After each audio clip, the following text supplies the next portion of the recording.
Also filed in federal court over the weekend were 3 more complaints against the church. PNC's Donna DeJesus has a story on these latest lawsuits. There are now well over 70 recorded lawsuits filed against the Archdiocese of Agana through attorneys Kevin Fowler, Anthony Perez, and David Lujan, who represent 61 victims to this point. Since the beginning of the month, there have been 6 new filings. These latest victims are represented by attorney David Lujan.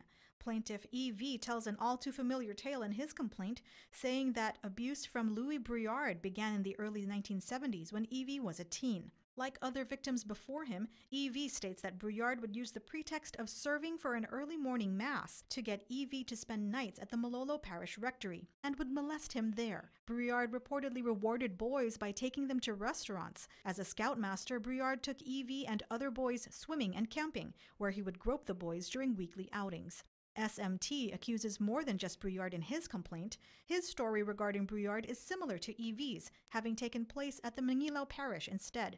But SMT goes on to name others as his abusers. In the early 1970s, SMT was about 10 years old when Mangilaw priest Juan Camacho abused him. He mentions in his complaint an incident in which Camacho was too drunk to drop altar boys home, so they slept over at the rectory. SMT adds that Camacho would have him and the other altar boys watch Camacho have sex with his girlfriend.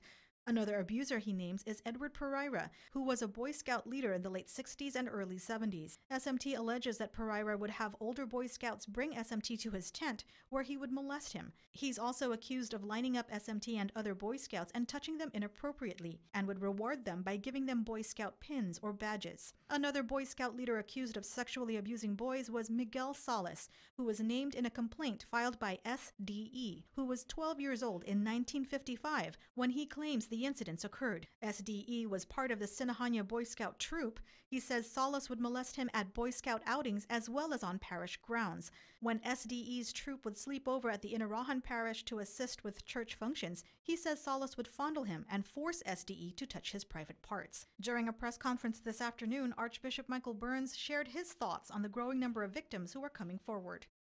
Every single act of abuse, sexual or otherwise, is a betrayal of the trust that a priest or a bishop kind of inherits, just by virtue of the office.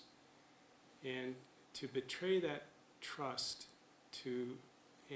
by especially in harming the most vulnerable is, it's unthinkable, but when it's put in your face, it's just, I don't know, it's kind of devastating. Yeah. All 3 of the victims are seeking $10 million each in damages. Reporting for PNC, I'm Donna DeJesus.